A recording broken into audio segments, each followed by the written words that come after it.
Welcome everyone to today's LinkedIn Live. This is being brought to you from Silta by myself, Ben Sheppard, and Stanley Boots, the co-founder and chairman at Silta Finance. The topic today is a blueprint on how AI is transforming infrastructure finance. We decided to do this off the back of a report that we published I think it was 2 weeks ago now. And prior to that, I'd actually been at a United Nations event talking about this topic as well. And it seemed like such a hot topic, particularly in the infrastructure finance space, that I thought, let's do a LinkedIn Live. Let's share some more information with those that couldn't make the UN event or perhaps haven't seen the report yet. I also wanted to give Stanley a chance to speak on the topic as well. So Stan, welcome to the session today. I'd love if you could give a bit of an introduction about yourself, your legal career, and what you've been doing in Silta as well. Okay, great. Thanks, Ben. So I'm Stanley Boots, co-founder of Silta Finance with Ben.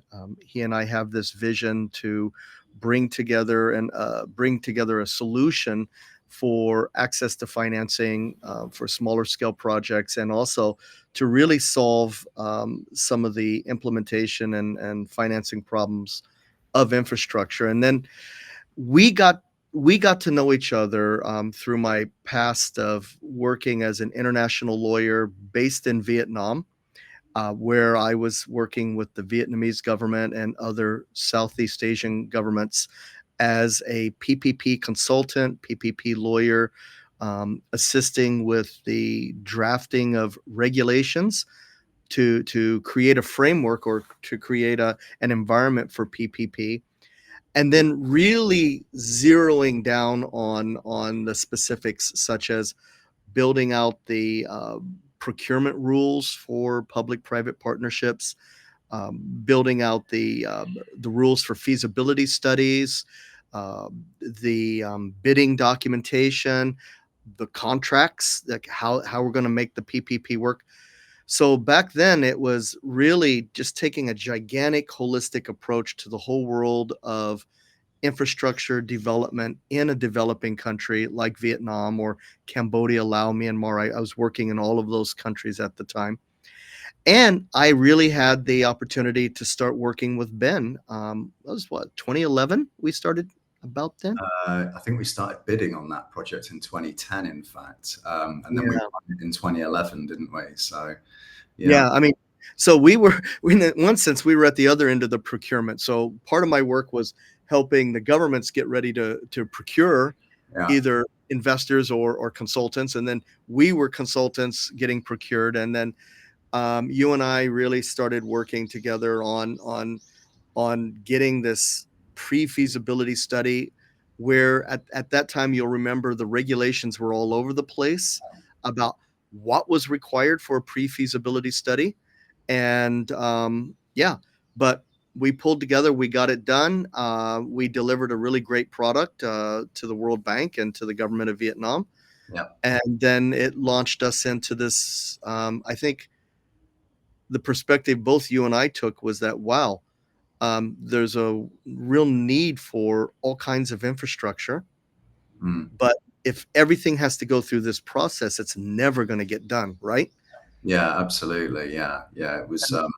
It was on the driving range in one of the hotels in Hanoi, wasn't it? Where we were like, there must be a more efficient way to do this work that also doesn't cost as much, because the cost of going through that process of doing the pre-feasibility study, the feasibility study, the tendering process, it takes years on heavy infrastructure projects. So even back in 2012, when we were on that golf course, on that driving range, I should say, we were already thinking about this then.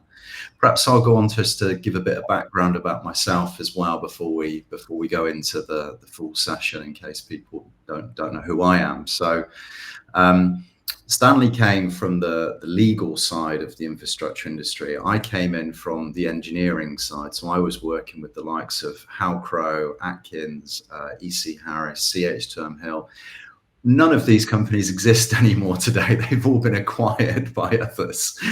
So this is quite amusing to see how the industry's changed. But my role was to work on producing feasibility studies, act as a transaction advisor, advising banks on lenders' due diligence, and so on. Doing that initially in Europe and then in Southeast Asia. And my focus was mainly on roads, railways, ports. I think there was one airport in there. And then when I met Stanley, I started to get into stuff that I'm a bit more passionate about on the sustainability side, working with oceans and fishing ports and getting into that side of infrastructure, which I really enjoyed. It was fantastic work. And then in what year was it now? I think it's end of 2016. I made a big change and decided I wanted to leave that infrastructure finance world behind and move into the technology space. And I got very interested in blockchain and tokenization. And then fast forward a few years, AI, and that's when we came together again in Silta. And so this idea for Silta was born, which we'll touch on at certain points during the LinkedIn Live. Okay, so moving on to the topic of today. So how is AI transforming infrastructure finance? Obviously, AI is transforming many different industries at the moment, and in lots of different ways. Infrastructure finance being quite a laggard industry in terms of technology and innovation, I would say, in general, compared to other industries out there, is still being impacted in a very positive way, I think. And it's really interesting and exciting to see that the multilaterals are embracing it, governments are embracing it, consultancies are embracing it. So we wanted to use the show to laser in on, okay, so how is it changing the industry, and talk about our experiences and what we're witnessing, and also some lessons learned. So there's 4 main points that we're going to sort of talk around in the session. So how can AI support tendering, whether it's solicited or unsolicited tenders? What's the direction that ESS or ESG assessments are heading when it comes to AI? How is that transforming that particular focus point? How is AI starting to support the development of pre-feasibility studies, business cases?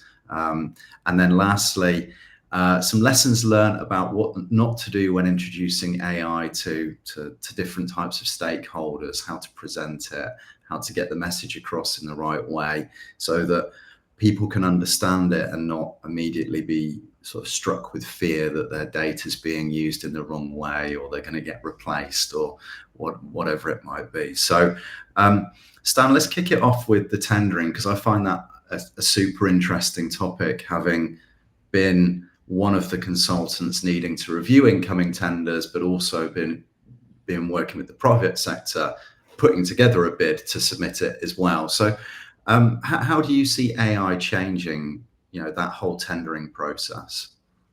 Sure. I mean, when you're on a bid, whether you're the bidder or whether you're the evaluator, it's a grueling process.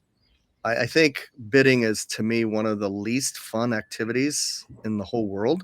I don't care which side I'm on. It's just it's difficult because you have, in essence, you got thousands and thousands of small data points that all have to come together, and those points are all found whether you're evaluating the bid or whether you're trying to comply with the bid rules. So many fine points, a lot of rules. On the other hand, you've got a huge obligation to deliver documents or review documents. I mean, the document side is massive. So that massive amount of data on one side, and then many points of evaluation on the other, that's where AI is unlocking freedom for us. Yeah. Because it is able to, AI doesn't get tired. It doesn't get bored. It just simply applies the rules very dispassionately, consistently, if your model's correct, consistently. And I think that's where AI is going to make the biggest impact. It is going to be able to help us sort through a mountain of data apply a set of rules, apply it dispassionately, and then give us answers at the other end. Yeah. And so now that's very general, right? But if we take it to, like, Ben, you're the bidder on a large bid. AI would be able to, if you uploaded the requirements for the bid, AI would be able to give you instantaneous feedback whether your documents are compliant, are actually responsive. That's very, very important.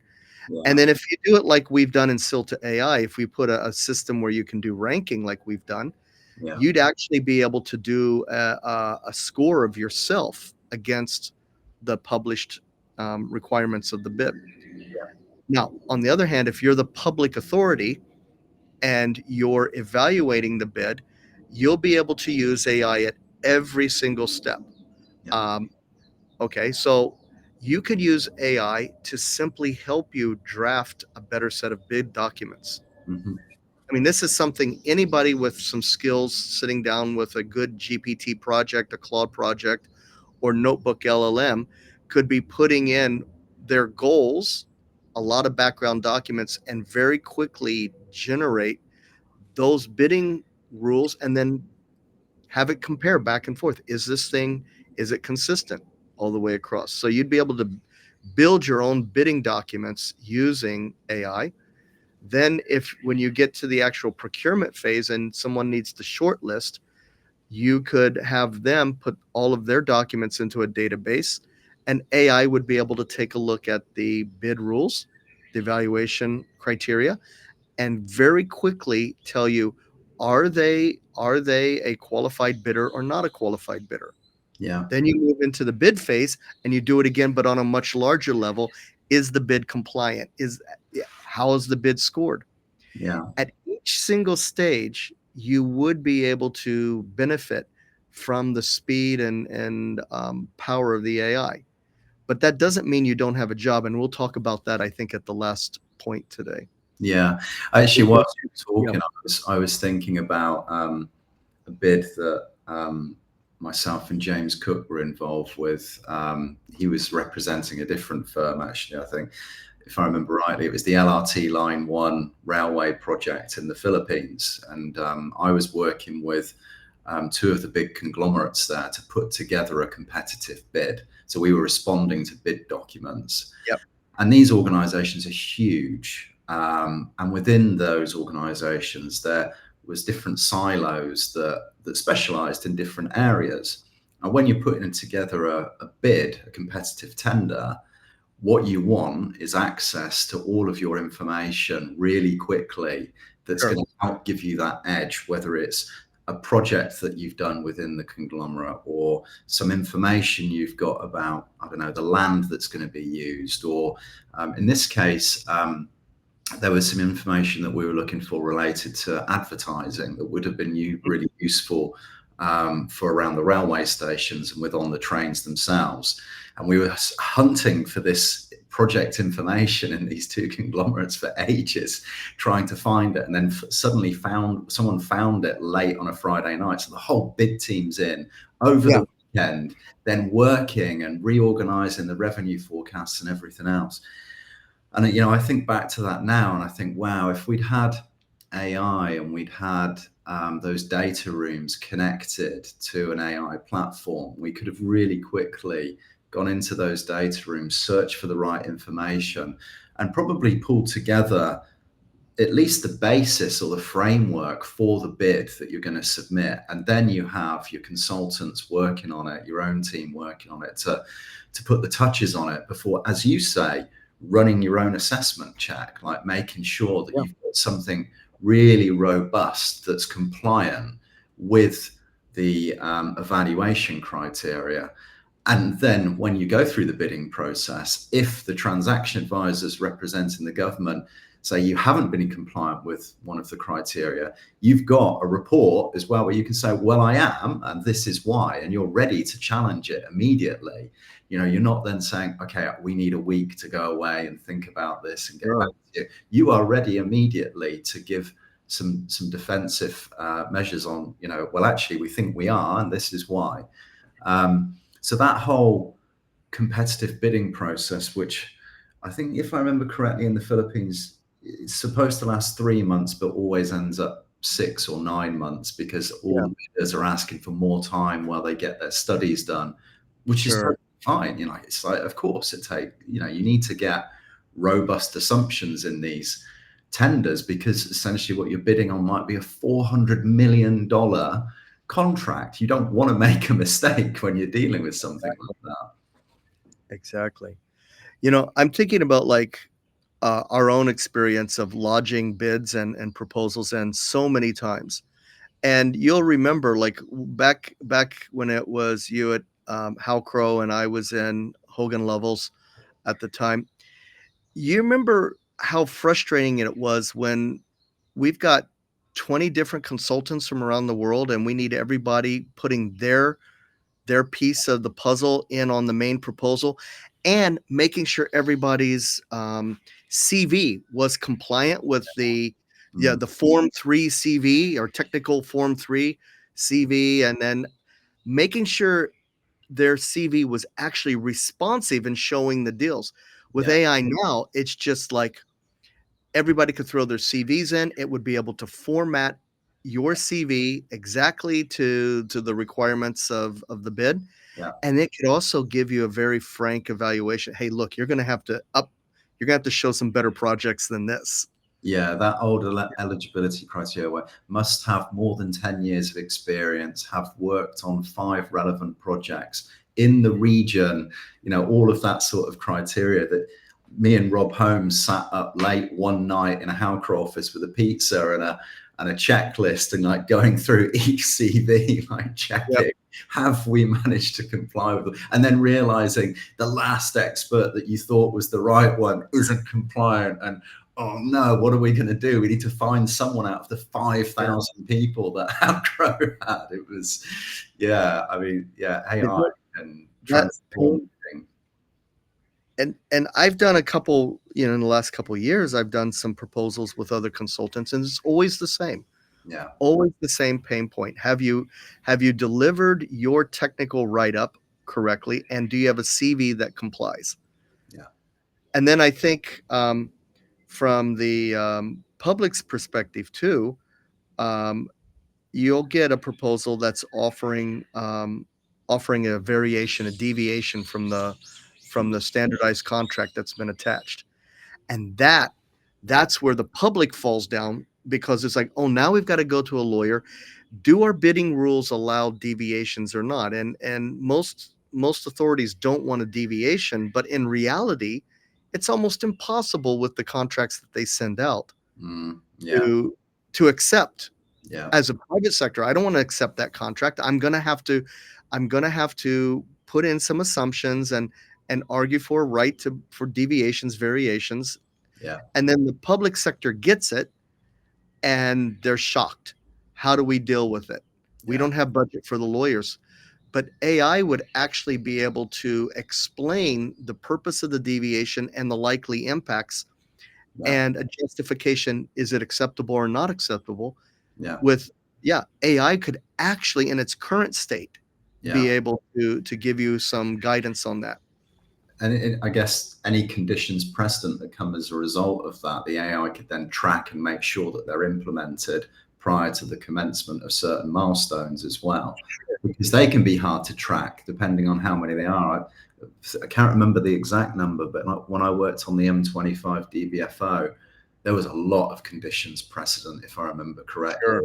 And there was an advisory firm put in place to track all of that and monitor the work between the contractor and the government Yep. to make sure that these things were being addressed. And that in itself is a difficult task, to manage all of that and stay on Yeah. top of it. Okay, so from the work that we've been doing with different customers, one of the things that we wanted to discuss is the direction that we see ESG heading. What are you seeing, Stan, from that? Sure. I mean, ESG was something that 10 years ago was a nice to have. Mm, It wasn't really mandated pretty much anywhere in the world, but was under discussions. ESG was often paid for from the marketing budget of a company. It wasn't even deemed a true compliance. Mm, But we're seeing ESG take a greater role. It's taken a greater role from a couple perspectives. Countries like Japan are mandating green transformation. So there's a GX policy in Japan, and it's starting this year with the first reporting next March. Companies have to report their overall impact, their ESG impact on the world. mm, Now, whether they will be punished and how to report, that's that's still up in the air. But it certainly is a massive change from the past. yeah. And then, of course, consumers. If you're a consumer-facing business, there's a growing desire by consumers to know, well, are you a good company? Mm, Are you a company committed to ESG principles? So, yeah, I think ESG is becoming in most of the world. Maybe one country is excluding itself right now from that, but in much of the world, it's being taken seriously. But the downside of it is you you don't always know, how do I comply? How do I meet this? And then you have to go out and hire expensive consultants to mm, help you along the way. And so there's an entire industry that's grown in the last 10, 15 years of ESG consulting. mm. And frankly, you and I, Ben, we've both looked at this very deeply. And it took a while to get our head around like how these frameworks work, right? And that, I mean, I think in Silta, you really took the lead on building our ESG model. And maybe you want to just mention sort of the journey that it took you, because this was a whole new area for you when you got started on it, right? It was. It's really important work as well. The way that the multilaterals consider things like indigenous people, involuntary resettlement, as well as the environmental risks in a project. So in Silta, what we did was we took IFC performance standards, reversed engineered it into evaluation models with rating criteria so that we can do AI-based assessments of projects against IFC performance standards, which I think saves potentially 60% of the time and effort that goes into typically doing that. Now, AI doesn't have local knowledge. It's not walking around the project sites. It can only assess the information that you give it.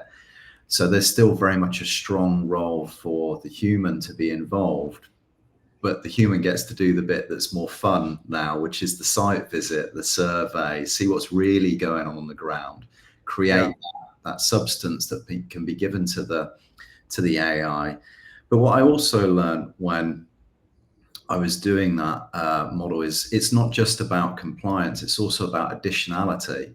So what Hmm. additionality can these projects bring in regard to ESS, and how to look at that? And again, that's a really interesting angle where AI can play a good role in looking at a project and looking at the positive impacts that can come out of an infrastructure project. Because in the past, I think the focus has more been on, well, how is it negatively affecting people? How is it negatively affecting the environment? But there's also positives that come out of this, like Sure. access to water. There was a project in Senegal that was presented in at the UN event that I was at, and it was an amazing water project that was giving people access to water. And this is all about additionality. It's those positive impacts that are coming from these projects. And with AI, what you can do is you measure the risks, you measure the additionality, but then what you can do from there is during the project delivery, the construction and operations phases, you can track to see, are those risks being mitigated in the way that it was said?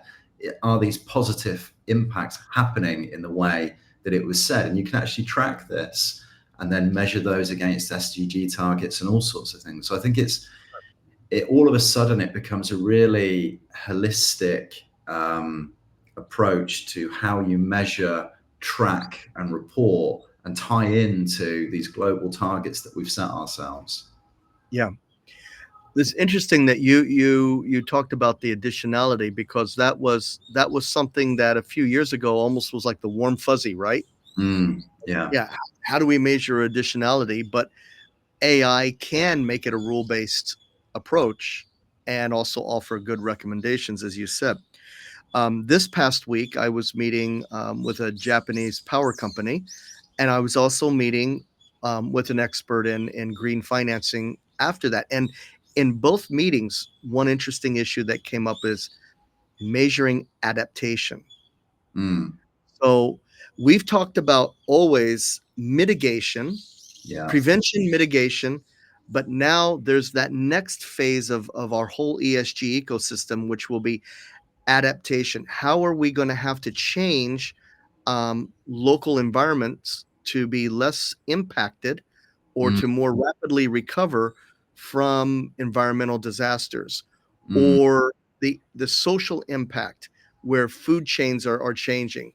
Yeah. Wow. And I think, at Silta, this is something that we probably really would love to dig deeper into, is like, this is like looking for 20 years, 50 years down the future.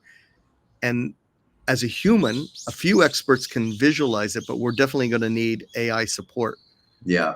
I can And see, that, I can hear the environment is good where you are, Stan. I can hear the nice birds tweeting in the background. It's yeah, yes, I'm out in the countryside. Yeah, as always. I've got the green parrots near me, so I expect our audience is getting a Yeah. good bit of birds chirping. Yeah, it's 5:30 p.m. here, and so this is called the evening chorus. Right. In the last 45 minutes of the day, the birds come out and they're all singing their hearts out to let everybody know that they've had a good day. They're still here. They'll be here tomorrow. That's nice. Yeah. So another area where, in particularly through the work at Silta, that I'm seeing demand for AI is the production of pre-feasibility studies and business cases. So with the conversations that I'm having with various PPP centres, a congestion point for them is, they have a priority list of projects that they want to put forward for funding and potentially construction. But before you get to that, there's a lot of work that's needed to first develop a business case. What does the project look like? What would it involve?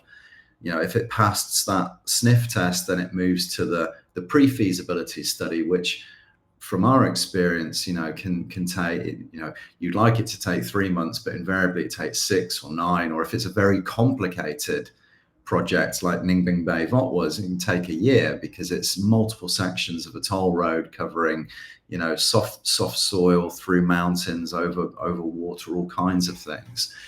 All of this work, though, it's not actually delivering the end product. It's just the preparation. It's that whole planning and preparation phase, which you want to get through as quickly as possible, because it's not seeing us get that physical asset built any sooner. We need to accelerate all of that. So this seems to be a pain point that's coming up regularly. And so one of the things that I've been testing in Silta is how we can use our platform to kind of do an assessment, but in reverse. So we take the large precedence databases that we've got, and we say to our LLM, based off of these precedents, can you now start to put together the business case for a solar project? And we give it a few details, like we might say Palawan of the Philippines, 10 megawatt, and some other details. Then we say, right, give us the basis of a pre-feasibility study based off of these bullet points. And what we've seen is that already we can produce a 25-page report with some information in there that it's not the complete pre-FS by any means, because you do need consultants and experts to support, but it gives you a really strong head start where it's looked at, well, who are the contractors in that area that could support? Are there any other projects in that area that are similar? What's happened in the past there? What's the feed-in tariff like? This sort of information that can support a project. Sure. And also you've got the whole regulatory regime that has to be dealt with as well. Yeah. So and running a pre-FS model, you'd be able to tap it into, like at least in Silta, we could add a database of all the regulations that are likely to apply, including the requirements for the pre-FS itself, so that the LLM would shape the answers of the pre-FS or an FS if you went further Yeah. to be compliant. Because, you know, from a private sector perspective, what you're looking for in your feasibility study isn't necessarily the same as what the government is looking for in that first pre-FS. Yeah. That pre-FS is their need to justify involving private sector in the project. Yeah. They have to show why they want private sector, what value for money is being delivered. And from a private sector perspective, well, those are questions that you just thought, yeah, I know what I'm going to do with my project. Why do I need to explain all this to you? Well, you need to explain it because they have to explain it Yeah. to a budget committee somewhere. Yeah. And so, yeah, this is why AI again can Yeah. bridge that thinking. I think another interesting opportunity here. So my good friends down in General Santos, the LGU down there, wanted to do PPPs. What was it, 6, 7 years ago now? But they always had the problem of, they don't have a lot of capacity in a local government unit in a city in Mindanao, the southern island of the Philippines. They're just not set up to be assessing PPP projects. That requires a lot of expert advice. It also requires a lot of resources. So, like, the will, the drive, the need was there for these types of projects, but the enablers, the people, the resources, they're limited. And, there's important stuff that those government units need to use their resources on.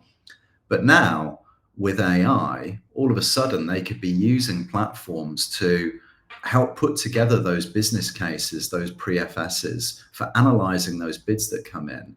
And they can do it with a much smaller team. And that allows them to now actually see those projects come to life. And I think that is an incredible opportunity for helping, places like General Santos suddenly be able to get their PPP projects on the map, where it was extremely difficult to do before. I think this is a wonderful way that AI can make a difference. Having, been down there and kind of lived there for a short period during our fisheries projects and seen Sure.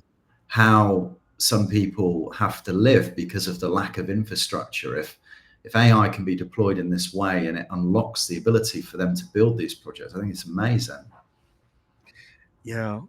I mean, think about like our work with governments all over the region. A lot of what you and I used to do was capacity building. So we were helping governments understand that whole process of PPP because they knew what they wanted. They know that we need power, we need clean water to serve our people, but we're going to do it through this PPP modality. Yeah. Well, how many times did you and I have to put together training sessions, Yeah. take people for study tours? It took a tremendous amount of energy to Yeah. get the base level up, and then also training them to be able to converse smoothly with the private sector. Yeah. Yeah. But with AI, that learning curve is gonna get dropped significantly because they will be able to work with the AI to explain why they're doing this action. So the law requires you to do these 10 steps. Yeah. Why am I doing this step? You don't have to fly to, maybe they're going to get upset that they want to go to the study tour, Yeah. but the capacity building phase of what you and I were doing earlier, I remember one of the PPP offices, it was a year and a half of capacity building to even be able to start looking at the contract terms that would come on the deal. So how can we get water? How can we get services in General Santos Yeah. if new team members in a very limited PPP office, a tightly budgeted PPP office, are going to need a year and a half to 2 years to get ramped up to speed to then be able to do the deals to get the services to people. So yeah, I'm a big enthusiast of what AI can do on just our own growth and leveraging our own capacity. it's an overly complex subject with its own vocabulary, and it's not easy to understand. And when all you want to do is build a water project so that people can get access to water, we put in front of it this massive blocker, which is right. So you need to understand how to do a PPP, and it's like, wow, this is. But with AI, it can simplify all of that. It can make it much more understandable for people that don't have that background knowledge to start to get a very quick understanding of how to Mhm. make things work. And um, moving on to sort of the final point then. So what not to do when introducing AI to Mm. government stakeholders and others. So what are some of the things you've learned around that, Stan? Well, I think there's a natural fear and resistance to AI now. It's gonna, if it's so great, if it can do all these things, it's going to replace my job, and we have to take the dialogue away from there. Mm, So when if you're a consultant and you have an AI solution and you're going to a government, you're going to a PPP office, the last thing you should be talking about is the replacement of humans, because that's not the fact. The fact is what you're doing is you're enhancing the capacity of the team that's already there. yeah. And you're making their life a lot easier. You're making your life, everyone's life, a lot easier if you're using AI to basically turbocharge you as a performer. Mm, yeah. Um, yeah, I've written a couple blogs recently where I was quoting, I think it was a KPMG study.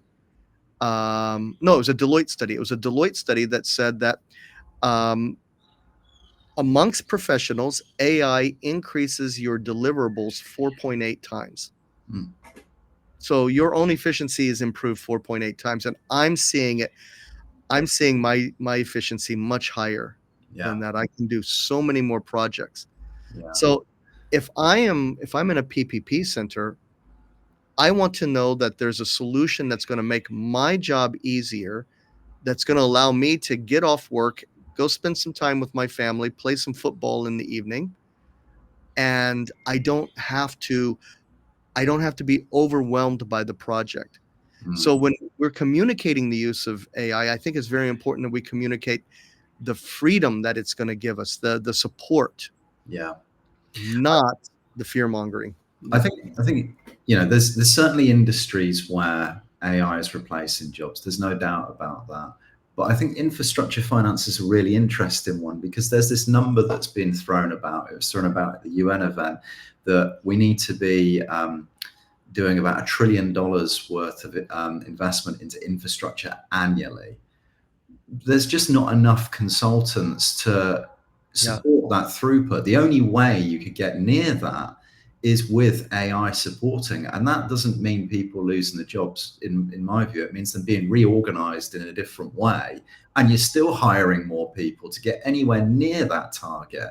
So Yeah. I totally accept that there's certain industries where there will be job loss, and there will be job loss in this industry as well until people realize that actually to support the growth targets, to support our SDG targets, our carbon reduction targets, if we're going to get anywhere near those, we don't need to reduce the people. We need to use AI and the people together to get these projects through faster and see them being realized. And yeah, it's an important point.